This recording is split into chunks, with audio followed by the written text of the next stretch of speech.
오늘도 축복의 인사를 나누며 시작하겠습니다. 가정에 하나님의 은혜와 평강이 가득하시기를 축복합니다. 오늘은 가상칠언 중 두 번째 시간으로 말씀을 나누겠습니다. 예수 그리스도께서 첫 번째 유언을 남기신 후에 얼마만큼 시간이 흘렀는지는 모르겠지만 그 시간 동안 주님과 함께 있었던 못 박힌 두 강도 중에 한 사람이 마음의 변화를 경험하는 일이 있었습니다. 그리고 그의 마음의 신앙을 고백합니다. 오늘 본문의 내용을 다루고 있는 이 같은 사건을 기록한 다른 성경 말씀인 마태복음 27장 35에서 38절에 보면 그 십자가를 이렇게 표현하고 있습니다. 그들이 예수를 십자가에 못 박은 후에 그 옷을 제비 뽑아 나누고 거기 앉아 지키더라. 그 머리 위에 이는 유대인의 왕 예수라 쓴 제패를 붙였더라. 이때 예수와 함께 강도 둘이 십자가에 못 박히니 하나는 우편에 하나는 좌편에 있더라. 예수님께서 십자가에 못 박히실 때 좌우에 또 십자가가 있었고 거기에 매달린 사람이 있었다라고 말합니다. 우리 주님께서 달린 십자가는 죄 없는 분이 지신 십자가였습니다. 하나님을 떠나 제 형벌 아래 죽을 수밖에 없는 우리 인생들을 구원하시기 위하여 짊어지신 십자가가 예수님의 십자가였습니다. 그러나 옆에 있는 좌우의 십자가는 그렇지 않았습니다. 그들이 한평생 죄를 지어 그 죄에 합당한 형벌을 받는 십자가였습니다. 성경은 이들을 가리켜서 구체적으로 누가복음에서 행악자라 이렇게 표현하고 있습니다. 누가복음에 표현되어 있는 행악자라는 단어를 헬라어로 찾아보면 범죄자, 강도라는 뜻을 가지고 있습니다. 이들은 반란을 위해서 살인을 했던 사람들일 확률이 높습니다. 당시 로마 제국에서 십자가를 지는 사람은 두 종류입니다. 극악무도한 살인자, 엄청나게 많은 사람을 죽인 살인자이거나 정부에게 반란을 일으킨 사람들, 그런 사람들에게만 주어진 형벌이었습니다. 예수님께서도 십자가를 지셔했던 이유가 그들이 왕으로 예수님을 모함하고, 그러니까 이 땅의 왕으로 예수님을 모함하여 그를 정치적인 이유로 십자가에 매달았던 것이죠. 아마 예수님의 좌우에 있는 그 두 죄인은 많은 사람을 죽였던 사람이거나 또는 그 정부에 대하여 반란을 일으킨 사람이라고 생각할 수 있을 것입니다. 그런 모습들로 죄인인 그들이 예수님과 함께 십자가에 매달리게 됩니다. 성경은 이들이 예수님과 함께 십자가에 매달린 후에 처음에는 그 둘 다 함께 예수님을 모욕하는 일에 함께 하나 되었다라고 말하고 있습니다. 마태복음 27장 41절부터 44절에 그와 같이 대제사장들도 서기관들과 장로들과 함께 희롱하여 이르되 그가 남은 구원하였으되 자기는 구원할 수 없도다. 그가 이스라엘의 왕이로다. 지금 십자가에서 내려올지어다. 그리하면 우리가 믿겠노라. 그가 하나님을 신뢰하니 하나님이 원하시면 이제 그를 구원하실지라. 그의 말이 나는 하나님의 아들이라 하였도다 하며 함께 십자가에 못 박힌 강도들도 이와 같이 욕하더라. 처음에는 그 강도들도 예수님을 조롱하는, 비방하는, 욕하는 입장에 있었습니다. 그런데 시간이 지나면서 어느 편의 강도인지는 알 수 없습니다. 우리나라에 이 부분이 조금 잘못 알려져 있는 것 같습니다. 왜냐하면 흔히 물어보면 오른편에 있는 강도라고들 대답을 하는데 성경에는 그가 오른쪽인지 왼쪽인지 전혀 언급한 적이 없기 때문입니다. 어느 편에 있는 강도인지는 알 수 없지만 둘 중 한 명의 강도의 마음에 변화가 일어납니다. 한 명의 강도는 비방하기를 멈추고 예수님을 변호할 뿐 아니라 자신의 영혼을 주님께 의탁하는 장면이 등장하죠. 비록 십자가에 달린 채 경험했던 일이긴 하지만 주님을 만나고 회심하게 되자 이 강도는 놀랍게 변하게 됩니다. 삶과 죽음에 대한 견해나 예수 그리스도와 하나님 또는 죄에 대해서 그가 변화되는 모습들, 그의 생각들이 바뀌어지는 모습을 봅니다. 조금 전까지는 예수님을 향해 악한 말을 퍼붓는 그런 자기 동료와 함께였으나 그가 이제는 동료의 비난을 마음 아파합니다. 동료의 비난에 대하여 그가 꾸짖는 장면이 등장하죠. 무엇보다도 그가 깨닫게 된 것은 내세가 있다는 것, 천국이 있다는 것에 대한 생각입니다. 그래서 그가 이렇게 말합니다. 누가복음 23장 40에서 42절에 그 사람을 꾸짖어 이르되 네가 동일한 정죄를 받고서도 하나님을 두려워하지 아니하느냐? 우리는 우리의 행한 일에 상당한 보응을 받는 것이니 이에 당연하거니와 이 사람이 행한 것은 옳지 않은 것이 없느니라. 예수여 당신의 나라에 임하실 때에 나를 기억하소서라고 말하고 있습니다. 이것은 참으로 놀라운 고백입니다. 이 행악자, 이 강도의 고백을 들어보시면 그가 예수님께 당신의 나라에 임할 때 나를 기억해 주십시오라고 고백합니다. 십자가에 죽어가던 이 강도가, 이 행악자가 당신의 나라라고 표현하고 있는 것이 참 놀라운 것입니다. 왜냐하면 예수님의 제자들을 비롯해서 당시 유대에서 있었던 많은 사람들, 그 사람들이 생각하고 있었던 예수님의 나라는 육체에 속한 나라였습니다. 로마의 압제에서부터 벗어나게 하는 그 나라였습니다.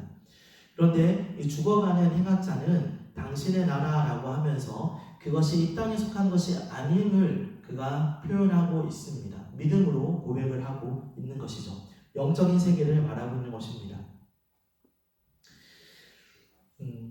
이 행악자가, 이 강도가 죽어가는 그 순간에 깨달은 것, 그것이 하나님의 나라, 이 땅에 속한 것이 아닌 영원한 그 나라라는 것이 참으로 놀라운 고백이라는 말씀입니다. 이 행악자는 지금도 옆에서 네가 하나님의 아들이냐, 네가 그리스도라면 너와 우리를 구원하라 라고 말하는 그 다른 행악자의 모습들, 그 강도의 모습들, 또 지나가는 사람들이 예수님을 향하여 다른 사람은 구하면서 너는 구할 수 없느냐 라고 말하는 조롱의 말들, 그런 것들을 다 보고 있었습니다. 이 사람들의 생각이 틀린 것이 아니겠죠. 육체적으로 본다면 예수님은 패배자요, 실패한 사람이요, 죽음을 앞에 둔 사람, 죽어가고 있는 사람인 것은 맞습니다. 그러나 지금 이렇게 이 모든 사람들 가운데서 하나님의 은혜를 구하는 이 강도, 이 행악자의 눈에는, 그의 믿음에는 하나님의 모습이, 예수님 모습이 그런 모습으로 보여지는 것이 아니라 하나님의 나라에 임하게 될 그 예수님을 영적인 눈으로 보고 있는 것입니다. 예수님 누구신지 참으로 깨닫게 되었던 것이죠. 이에 대해서 예수님께서 내가 진실로 네게 이르노니 오늘 네가 나와 함께 낙원에 있게 될 것이다 라고 말씀해 주십니다. 여러분은 어떠신가요? 죽음 뒤에 일어날 것에 대하여 믿고 계신가요? 진심으로 천국과 지옥이 있다는 것을 확신하고 계신가요? 그래서 이 천국과 지옥이 있다는 것이 내가 살아가면서 내게 내 신앙의 위로와 또 격려와 소망이 되는 그런 삶을 살고 계신 건가요? 죽음 뒤에 행악자들의, 예수를 믿지 아니한 자들의 갈 지옥이 있다는 것에 대하여 여러분들이 분명하게 생각하고 계신가요? 그래서 분명히 하나님을 믿는 사람과 믿지 않는 사람의 그 결국이 다르다, 영원히 헤어지는, 건널 수 없는 그곳을 간다라는 것에 대하여 여러분들이 신뢰하고 있으신 건가요? 그것이 여러분의 삶에 어떤 영향력을 끼치고 있는 건가요? 히브리서 11장에 말씀되고 있는 믿음의 사람들을 보면 그들은 세상에서 살아가면서 사람들에게 지나가는 행인처럼, 이 땅에 잠시 거류하는 사람처럼 취급받는 것을 이상하게 여기지 않습니다.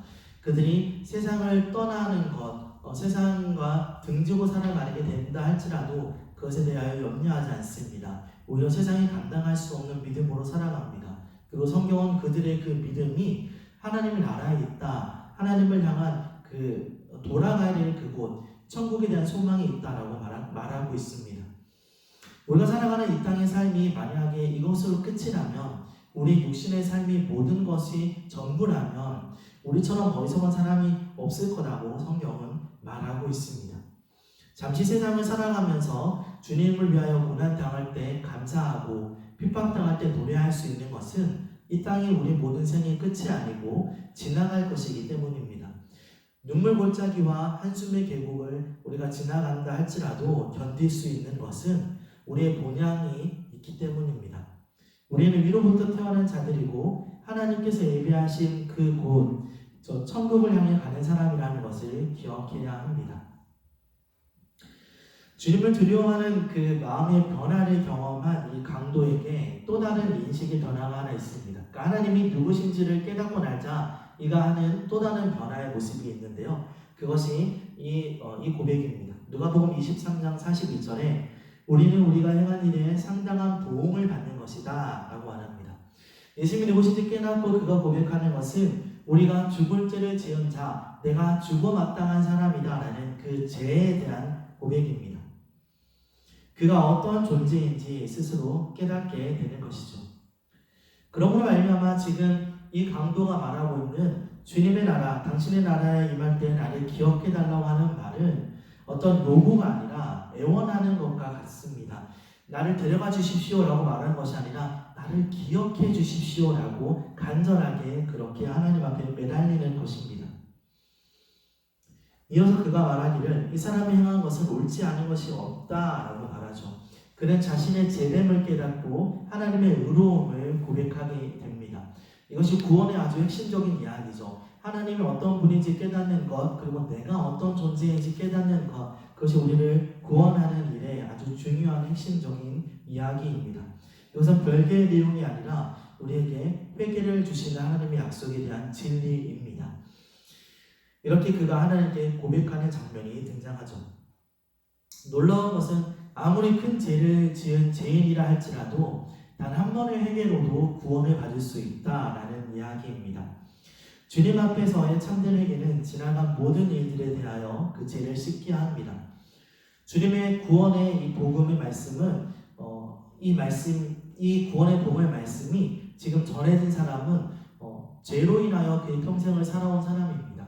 그가 얼마만큼 많은 사람에게 해를 끼쳤는지는 성경에 구체적으로 말하지 않고 있으나 그는 죄인이었고 십자가에 매달릴 정도로 아주 사악하고 또 큰 죄를 지은 자만이 경험하는 십자가에 달릴 만한 죄인인 것입니다. 그러나 그 죄인이 자기의 죄를 고백하고 하나님의 은혜를 구할 때 하나님께서는 그에게 놀라운 그 구원의 약속을 허락하고 있는 것입니다.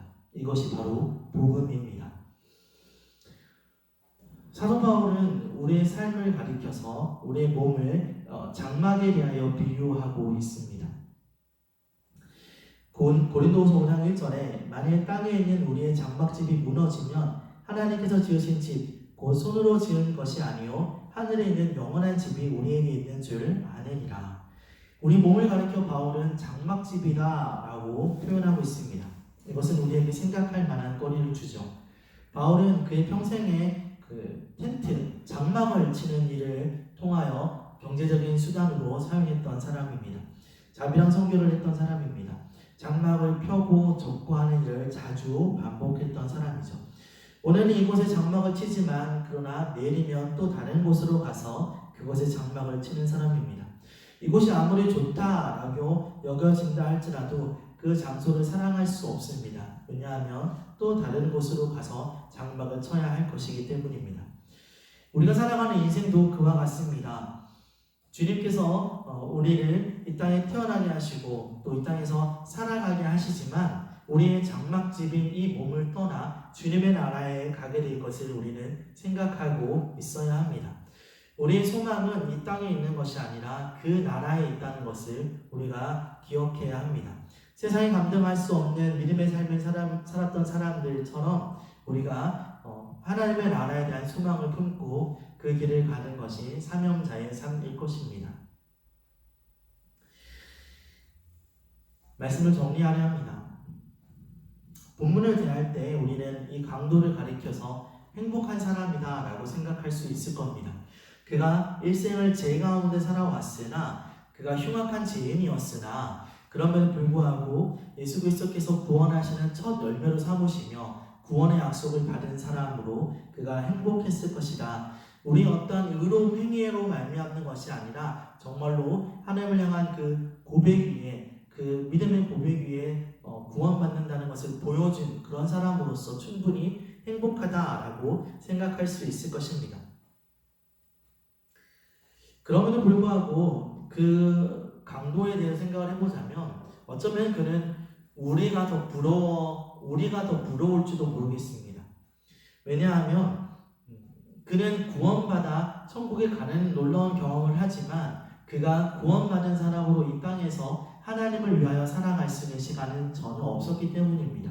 구원받는 큰 감격과 기쁨은 있습니다. 그러나 예수님을 위하여 살아갈 수 있는 기회는 전혀 없었던 사람이라는 것입니다. 주님을 섬길 수 있는 기회를 살아가는 우리가 어쩌면 그 강도보다도 더 큰 행복의 사람은 아닐까요? 구원 얻은 우리 여러분과 저의 삶이 지금 어떻게 살아가고 있습니까? 우리의 시간은 무엇을 위하여 쓰여지고 있습니까? 우리의 남은 인생이 우리를 구원하신 그 주님을 마음껏 높이며 또 자랑하고 전하는 그분을 위해 살아갈 수 있는 기회라는 것을 기억하시기를 바랍니다. 강도에게는 허락되지 않았지만 우리에게는 허락된 이 기회를 통하여 예수님의 그 모든 삶들을 기념하고 또 전하며 증거하고 행복한 삶을 살아갈 수 있게 되기를 원합니다. 예수님의 놀라운 십자가의 복음을 전하는 일, 그것이 우리 삶에 넘치는 기쁨이요 또 자랑이요 또 우리가 그 분과 함께 있게 될 그 나라를 그것을 소망하는 그런 믿음의 삶을 살아가는 저와 여러분 될 수 있기를 간절히 소원합니다. 기도하겠습니다. 예수님, 지금 십자가 위의 강도는 예수님이 어떤 분인지를 깨닫습니다. 자기의 죄를 고백하고 또 하나님의 나라에 갈 때 자신을 기억해달라고 기도합니다. 하나님께서 그를 구원하시고 또 그에게 천국의 약속을 주십니다. 하나님, 우리도 그와 같이 우리 어떤 공로나 우리 어떠함을 통해서가 아니라 우리의 죄됨을 고백하는 하나님의 그 은혜를 깨닫는 그 놀라운 사건으로 구원받았음을 기억하고 예수님의 그 십자가의 사건을 그 크신 은혜를 전하며 증거하며 우리 땅에 살아갈 때 그것들을 위해서 하나님을 위해서 또 그것을 증거하는 삶을 살아가는 그런 또 천국의 소망을 가지고 살아가는 우리 모두가 될 수 있게 하여 주시옵소서. 감사합니다. 십자가 위에서 하신 그 놀라운 은혜의 일들을 기억하며 살아가는 우리가 되도록 지켜 도와주시옵소서. 감사하며 예수님의 이름으로 기도드렸습니다. 아멘.